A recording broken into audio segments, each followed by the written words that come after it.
சிறப்பாய் கொண்டாடிடவே புறப்பட்டு வாரி தோழர் தேவதாயின் மாதம் இது அல்லவோ.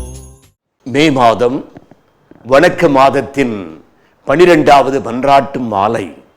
மதர் மோஸ்ட் அட்மிரபிள், மகா ஆச்சரியத்திற்குரிய மாதாவே. எதை பார்த்து ஆச்சரியப்படுகிறோம்? எவரை பார்த்து ஆச்சரியப்படுகிறோம்? அதிசயங்களை பார்த்து, அற்புதங்களை பார்த்து ஆச்சரியப்படுவோம். விதவிதமான வித்தியாசமான வித்துகளை எல்லாம் அசைக்காது பார்த்து வியப்புறுவோம்.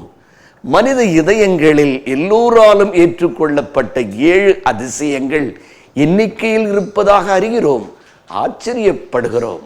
ஆனால் கடவுள் படைத்தவை அனைத்துமே அதிசயங்கள் தாம். எனவே ஆச்சரியக்குரியவதான் ஆயினும் ஆச்சரியங்களுக்கெல்லாம் அதிசயம், அதிசயங்களுக்கெல்லாம் அதிசயம், மகா அதிசயம் ஒன்று உண்டு. ஆகவே மகா ஆச்சரியத்துக்குரிய ஒன்று உண்டு, அதுதான் மரியாள். பரமனுக்கே தாயானவர், அப்பழுக்கற்ற கன்னி, ஆன்மாவோடும் உடலோடும் ஆரோபணம் ஆனவள். எனவே மரியாள் மகா அதிசயம், ஆதலால் மகா ஆச்சரியத்துக்கு உரியவர். மரியாளே தன்னில் நிகழ்ந்த மகா அதிசயங்களை நினைத்து ஆச்சரியப்பட்டிருக்கிறார்.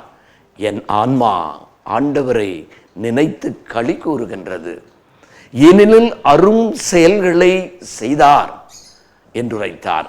தன்னை கண்டு எல்லா தலைமுறைகளும் ஆச்சரியப்படுவார்கள் என அறிவித்துள்ளார் மரியாள். எல்லா தலைமுறைகளும் என்னை பேருடையாள் என போற்றுமே என்றுரைத்தார்.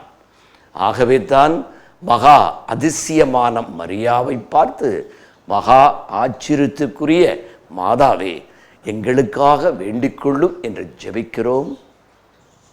நன்றி. God bless you.